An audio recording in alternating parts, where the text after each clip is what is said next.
So let's return to that scene in Manhattan. I have the newspaper in front of me, and I find I can't turn the page. I fumble with my left hand. And what becomes clear in that first week in December is that there's a loss of sensation in the fingertips on my left hand. I come home on the Sunday, I go to see my GP. On the Monday, she says it's probably a trapped nerve in your neck. Go and get an X-ray. By Wednesday, she's calling me saying it's not a trapped nerve. Go and see a neurologist. And go and see one urgently. By the Saturday, I'm seeing Paul Jarman, now my consultant at the wonderful National Hospital in Queen Square. And he's getting me to take a series of tests, a series of digital calisthenics, snapping my fingers together. And I notice that when I do it with my left hand, it's horribly slow. It's slower now, obviously, than it was then. And after about half an hour of this, Paul looks up from his notes and says, we need to do more tests,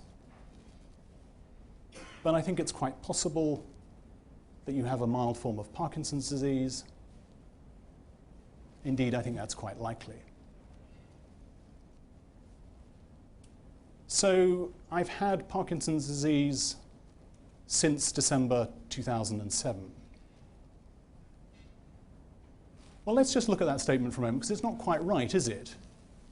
I've known I've probably had Parkinson's disease since 2007.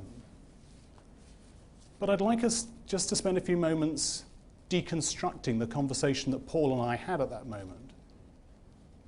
Because I went into that conversation with two questions on my mind. One was, what's wrong with my left hand?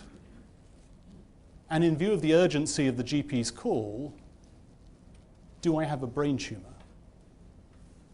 Meanwhile, Paul is saying, you've probably got Parkinson's disease. It's much better managed now than it was. And you haven't got, as far as I can make out, one of Parkinson's disease's ugly sisters, as he termed them, Huntington's chorea, for example. Paul is explaining that in a clear, precise way. Over here, what I'm hearing is, it's not a brain tumor.